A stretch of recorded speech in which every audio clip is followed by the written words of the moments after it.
Loué soit Jésus-Christ et en avant avec Marie. Mes chers enfants présents aujourd'hui ici à l'hôtel Sheraton de Padoue, si nombreux, et ceux qui nous suivent connectés depuis leur maison en ce moment. Le titre de mon intervention d'aujourd'hui est Église de Bergoglio, qui ne signifie pas Église catholique. Il s'agit de deux choses totalement différentes et pas complémentaires. Une chose, c'est l'Église catholique apostolique romaine, même sans l'homonus. Toute autre chose, c'est l'Église de Bergoglio multinationale de la honte. Tout ceci soit bien clair.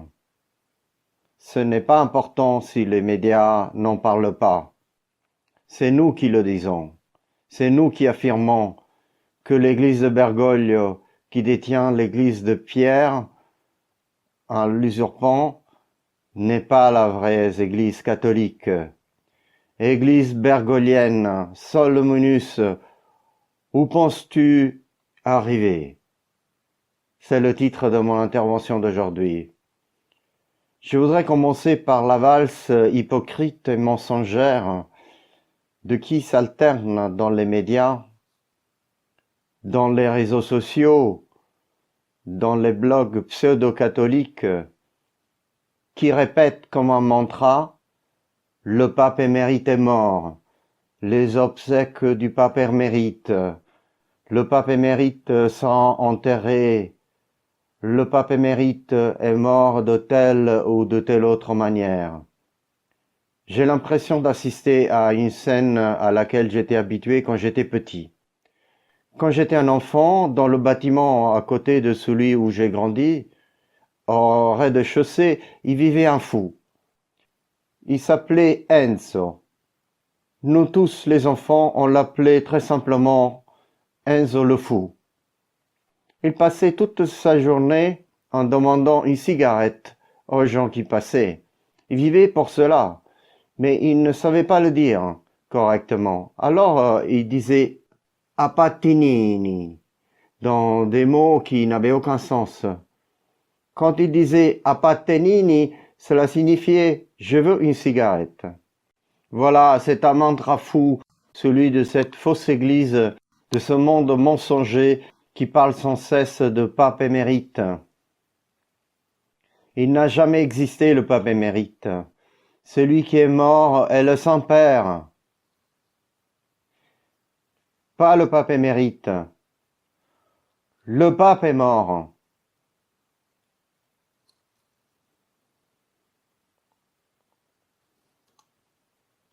Celui qui parle de pape émérite est comme Enzo le fou. Il répète un non-sens. Mes chers, qu'est-ce que vous voulez? C'est le temps de Satan, celui-ci. C'est le temps de la folie générale. C'est le temps du mensonge. C'est le temps de l'apostasie de la foi. Mais que dis-je, c'est encore plus, c'est le temps de l'apostasie de la vérité et de la raison.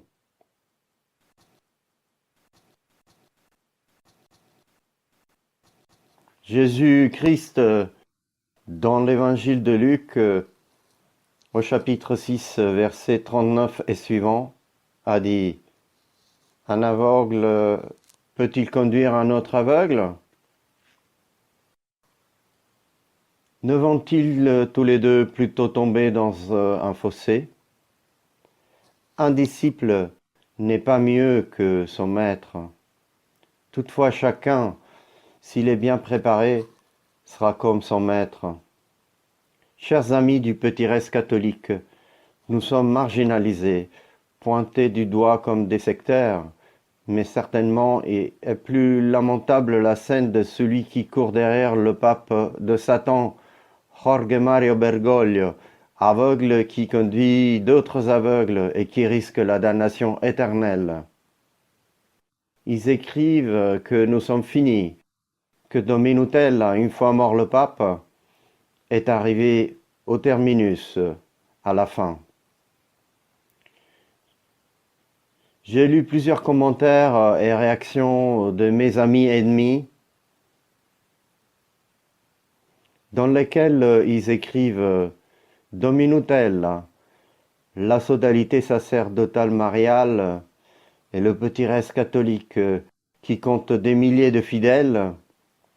Nous le voyons même ici, dans le nord de l'Italie, où nous sommes maintenant, terminent leur course, maintenant que le pape est mort. Mais ils se trompent. Ils se trompent.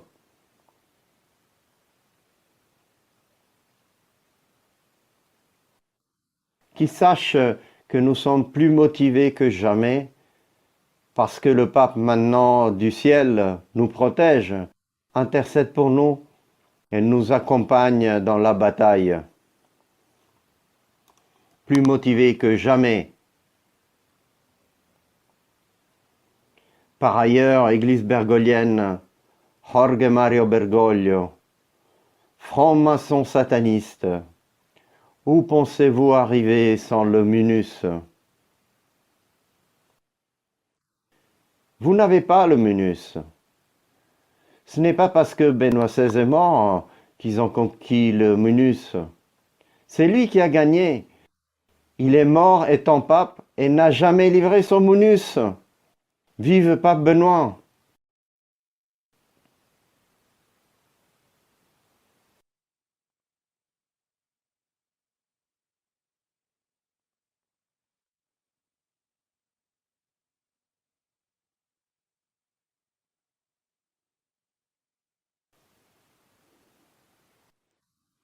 Le munus pétrinien de Fondation Divine est indisponible pour les détracteurs du Christ, pour ces Iscariotes, pour ces Judas de l'Église catholique, pour ces ennemis du Logos. Non, sachez-le, nous ne sommes pas finis. Paul, dans la deuxième lettre aux Corinthiens, écrit, en fait, nous sommes affligés de partout, mais pas écrasés. Nous sommes bouleversés, mais pas désespérés. Persécutés, mais pas abandonnés.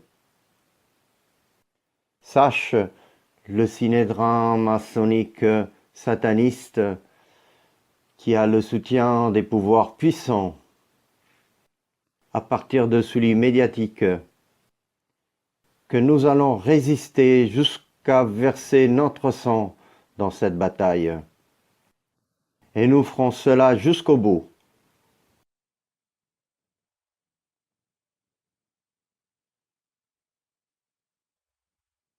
Peut-être qu'ils pensent que Benoît XVI, après nous avoir pris par la main et nous avoir guidés avec grand héroïsme de foi aux sources de l'agneau, ils croient vraiment qu'on reviendra à la steppe bergolienne. Ils se trompent. Ils se trompent. Ils pensent peut-être qu'après que Benoît XVI nous a garanti, soutenu, encouragé et béni, ils pensent maintenant qu'on va s'agenouiller devant la Pachamama ou les veaux d'or de l'idolâtrie bergolienne. Ils se trompent, ils se trompent. Et puis je répète la question. Église bergolienne, qui a le siège, qui a le trône, qui a les structures, mais qui n'a pas le munus, où est-ce que tu penses pouvoir arriver? Si on voulait banaliser et blaguer dessus, on pourrait les comparer à Monchichi, d'une vieille pub italienne. Souvenez-vous? Où vas-tu si Monchichi tu ne l'as pas? Où allez-vous sans le munus? Qu'est-ce que vous pensez de gagner sans le munus? C'est une bataille perdue d'avance. Qui a alors ce précieux munus? Où est-il en ce moment le munus? Nous, petits restes catholiques, sommes maintenant sans Benoît XVI. Je sais que dans certains endroits à Rome, on est très impatient d'organiser des initiatives de consultation parmi les catholiques romains. J'ai recommandé à celui ou à ceux qui souhaiteraient faire cela de se mettre en ce moment en prière et d'attendre les indications de la sodalité sacerdotale mariale. J'ai su, et j'espère que cela est faux, que quelqu'un a dit en se référant à moi, lui a été un simple prêtre de paroisse. Nous allons nous organiser en conséquence. C'est évident qu'il s'agit d'infiltrés du petit reste catholique, mais pas de souci, même ceux-ci, nous saurons comment les traiter, mes chers amis. Où est-il le munus? Nous savons cela. Maintenant, nous sommes sans le pape, puisque l'autre ne l'est pas. Mais si nous sommes sans le pape, courage mes enfants. Nous sommes sans le pape, mais eux, sans le Christ, sans Église, sans Dieu, sans esprit, sans vérité, sans foi.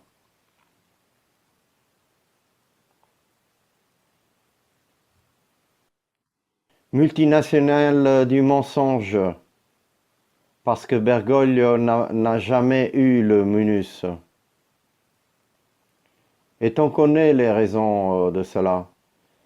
C'est peut-être la mafia de Saint-Gall qui lui a livré le munus, ou c'est peut-être le Sanhédrin maçonnique qui lui a donné le munus. Voulez-vous que Dieu le Père, auquel nous offrons comme petit reste catholique cette nouvelle année 2023, décide de donner le munus aux ennemis? Non, mes chers amis, Dieu ne fera jamais cela. Le munus est gardé par le cœur immaculé de Marie. Et quand Dieu voudra et la Vierge Marie va intervenir, il sera livré au grand prélat et aux prédestinés. Je veux citer ici les mots de notre Seigneur Jésus-Christ à Pierre. Heureux es-tu, Simon, fils de Jonas, car ce n'est pas ni la chair ni le sang qui t'ont révélé cela, mais mon Père qui est aux cieux. Et moi je te dis, tu es Pierre, et sur cette pierre je bâtirai mon église, et les puissances de l'enfer ne prévaudront pas contre elle. Je te donnerai les clés du royaume des cieux. Tout ce que tu auras lié sur la terre sera lié dans les cieux, et tout ce que tu auras délié sur la terre sera délié dans les cieux. En commentant cette scène, Saint Léon Magnus, le pape, mettait dans la bouche de Jésus des mots qui expliquent la primauté de Pierre, le munus, sa participation au pouvoir du Christ, sa continuité dans le temps. Léon Magnus dit, « Ainsi, comme mon Père t'a révélé ma divinité, également moi je te ferai connaître ta dignité. Tu es Pierre, moi qui suis la pierre inviolable, la pierre angulaire qui a pu faire des deux peuples une seule chose, moi qui suis le fondement en dehors duquel personne ne peut construire, je te dis, Pierre, que tu es aussi pierre, parce que tu seras tellement fortifié par mon pouvoir, à tel point que ce qui m'appartient de mon propre pouvoir soit commun à tous les deux, grâce à ta participation à mon œuvre. Sur cette pierre, je construirai mon église, et le pouvoir de l'enfer ne la détruira. Les ennemis sont avertis. Cela veut dire que l'amour pour le pape est une caractéristique fondamentale de chaque chrétien. Saint José María Escrivá de Balaguer disait ainsi: ton plus grand amour, ton estime la plus grande, ta plus profonde vénération, ton obéissance la plus soumise, ta plus grande affection doivent être adressées au vicaire du Christ sur la terre. Pour le pape, nous les catholiques, nous devons penser qu'après Dieu et notre mère, la Vierge très sainte, dans la hiérarchie de l'amour et dans l'autorité vient le Saint-Père. Ainsi, avec ces mots, maintenant que Benoît XVI est passé à la vie éternelle, nous disons au faux pape Bergoglio: tu n'auras jamais notre amour, notre estime, notre vénération et notre obéissance, parce que tu n'es pas le pape. Tu n'es pas le pape. Dom Luther le hurle. Tu n'es pas le pape, tu n'as jamais eu le munus, tu n'auras jamais notre obéissance.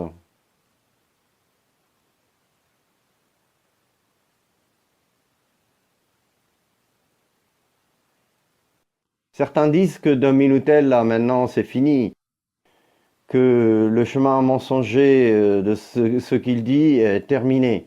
C'est vraiment incroyable. Observez cette racaille qui vous met en garde de Dom Minutel, qui vous fait prier 3 chapelets par jour et vous amène à Marie, et il ne s'aperçoit pas d'être en communion avec celui qui m'a dit on se reverra en enfer.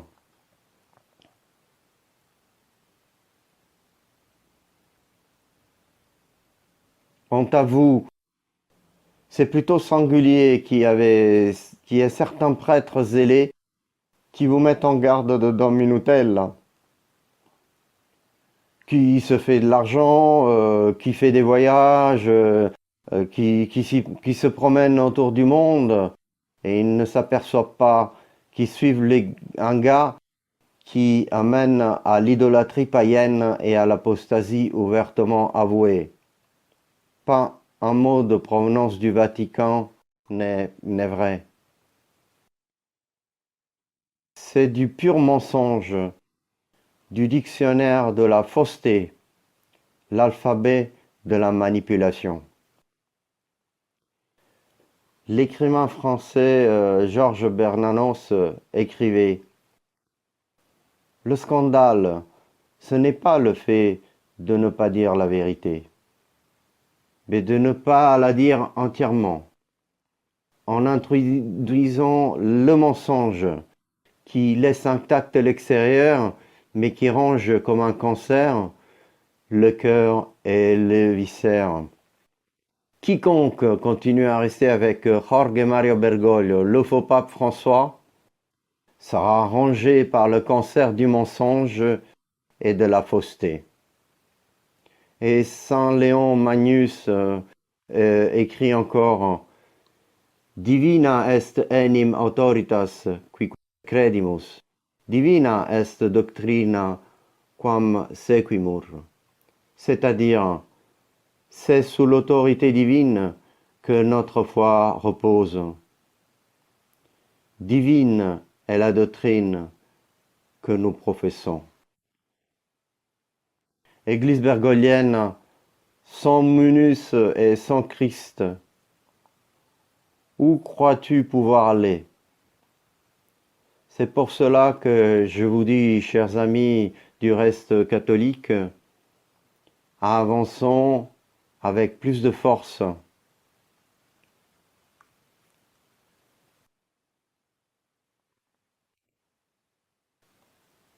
Je vous dis aujourd'hui et pour les prochains jours, ne vous attristez pas.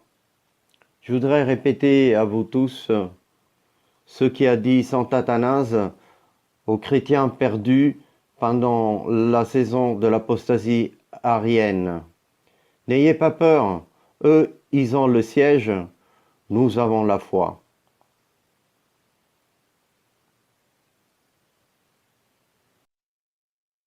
Et je termine avec les deux dernières considérations. La première est que je prie que la mort du pape et la suspension du munus, pour nous, contraints maintenant par le siège vacant, fasse réagir les cardinaux qui ont encore un brin de dignité et de conscience, comme on espère. Prions que les cardinaux, encore avec de la conscience, veuillent demander une clarification. Nous n'avons rien inventé. Il y a la loi de l'Église, et selon la loi de l'Église, Pape François non seulement n'est pas le pape, mais n'existe pas en tant que pape.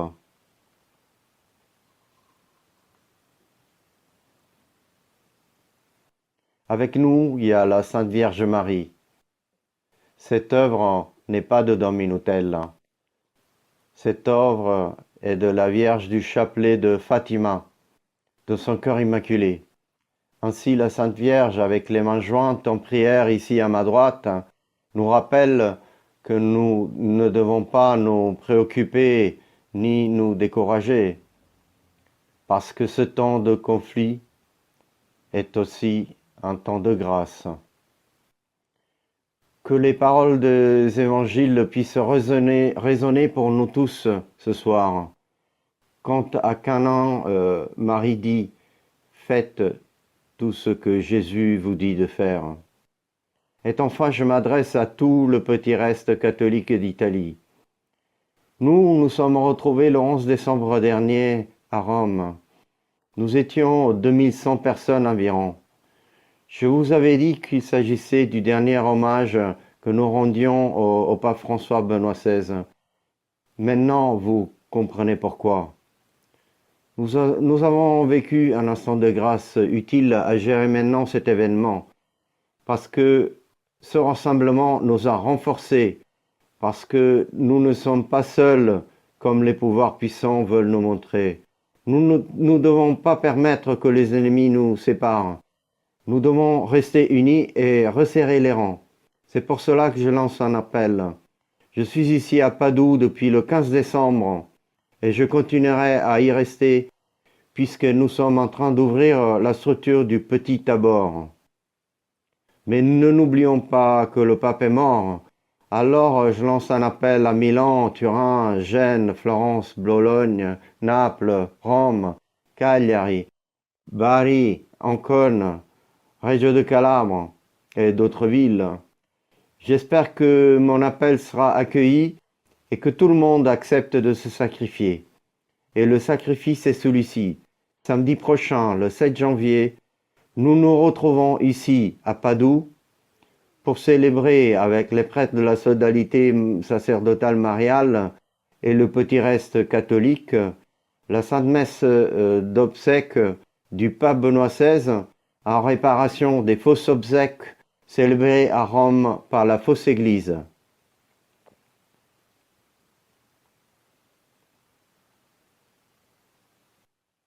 Samedi 7 janvier à Padoue.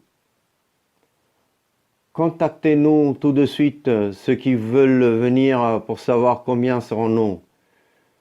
Contactez le secrétariat de Radio Domina ou le référent régional du nord de l'Italie, Sarah. Samedi 7 janvier à 15h30. Mes chers, en avant avec Dieu, en avant avec la vraie foi, en avant avec l'Évangile, en avant, le siège de Pierre sera libéré. Peuple catholique, Dieu te donnera la victoire que tu mérites. Donc, en avant plus que jamais, en avant avec Marie.